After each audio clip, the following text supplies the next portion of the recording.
여러분, 지금 우리가 앉아 있는 의자, 손에 든 스마트폰, 또 저 창밖의 빌딩들까지 사실 우리 세상을 이루는 뼈대는 전부 강철이라고 해도 과언이 아니죠. 그런데 혹시 이 강철이 딱 한 가지 방법으로만 만들어지는 게 아니라는 거 알고 계셨나요? 사실 강철이 우리 손에 들어오기까지는요, 완전히 다른 두 갈래의 길을 거쳐야만 합니다.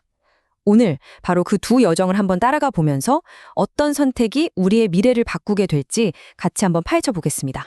자, 그럼 바로 시작해볼까요?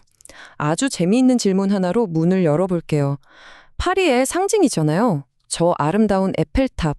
근데 왜 100% 순수한 철로 만들지 않았을까요? 생각해보면 그냥 철이 제일 단단할 것 같은데 말이죠. 이 질문에 대한 답이 바로 오늘 이야기 전체를 꿰뚫는 핵심 열쇠가 됩니다. 정답은 바로 불순물 때문이에요. 용광로라는 아주 거대한 화덕에서 막 태어난 아기 철이 있거든요. 이걸 선철이라고 불러요. 근데 이 선철이 사실은 순수하지가 않아요. 탄소 같은 불순물이 무려 6에서 7%나 섞여 있죠. 이건 비유하자면 사람 몸에 뼈만 있고 근육이나 인대는 하나도 없는 상태 같은 거예요. 겉보기엔 그럴싸해 보여도 작은 충격만 받으면 그냥 툭 하고 부서져 버리는 거죠. 이걸로는 에펠탑은커녕 작은 다리 하나도 지을 수가 없습니다. 그래서 이렇게 연약한 선철을 강하고 쓸모있는 재료로 바꾸기 위해서 일종의 정화의식 같은 걸 거쳐야 합니다. 불필요한 원소들을 싹 골라내는 거죠. 이 위대한 변신의 과정을 우리가 바로 제강이라고 부르는 거고요.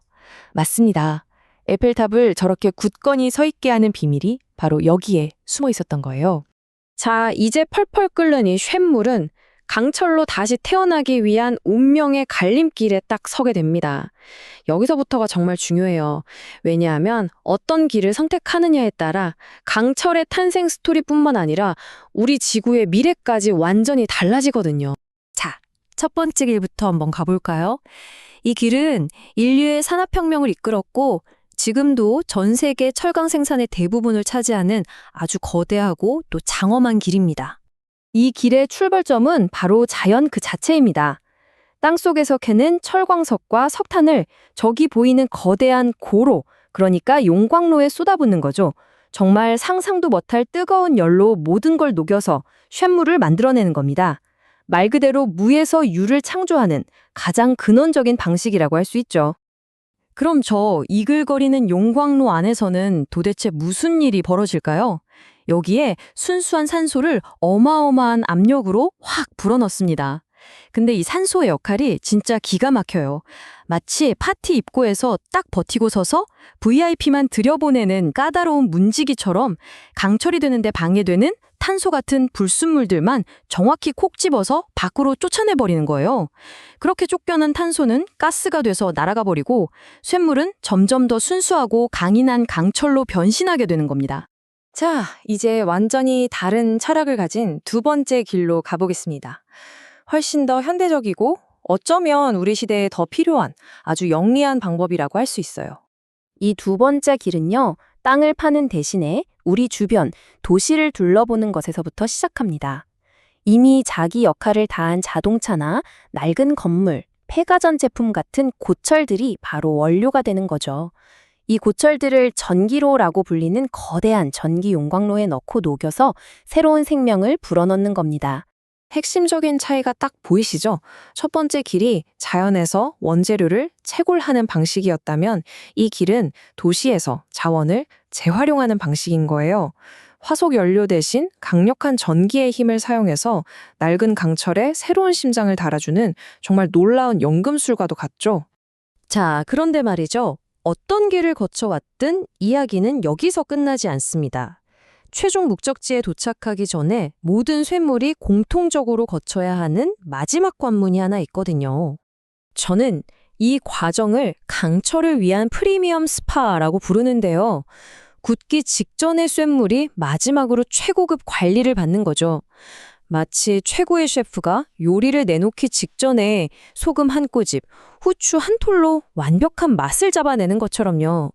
강철의 레시피를 고객의 요구에 맞춰서 100% 완벽하게 조율하는 단계입니다. 여기 표를 보시면 그 정밀한 과정이 잘 나와 있죠. RH 공정에서는 진공 청소기처럼 강철 속에 숨어있는 불필요한 가스를 쏙 뽑아내고요. PI 공정에서는 특별한 파우더를 뿌려서 아주 미세한 잡티까지 제거합니다. 그리고 마지막 LF 공정에서 전기아크로 온도를 소수점 단위까지 정확하게 맞춰주는 거죠. 이렇게 까다로운 과정을 다 거쳐야만 비로소 잘 휘어지는 자동차 강판이나 초고층 빌딩을 버티는 H빔 같은 명품 강철이 탄생하는 겁니다. 자, 이제 우리는 두 길의 끝에 섰습니다. 이제 이 두 길이 남긴 발자국이 얼마나 다른지, 그리고 그 선택이 과연 우리 미래에 어떤 의미를 갖는지 직접 확인해 볼 시간입니다. 이건 단순히 만드는 방법이 좀 다르다, 이런 차원의 이야기가 아니에요.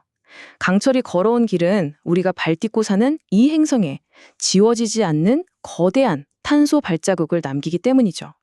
자, 이제 그 결정적인 차이를 아주 충격적인 데이터로 직접 확인해 보시죠.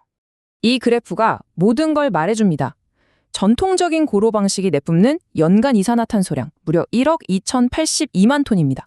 그런데 재활용 기반의 전기로 방식은요? 그 5분의 1 수준인 1,879만 톤에 불과해요. 거의 8,400만 톤의 차이죠. 이 압도적인 숫자의 격차, 이게 바로 강철의 두 길이 만들어낸 서로 다른 현실인 겁니다. 다시 한번 정리해 볼까요?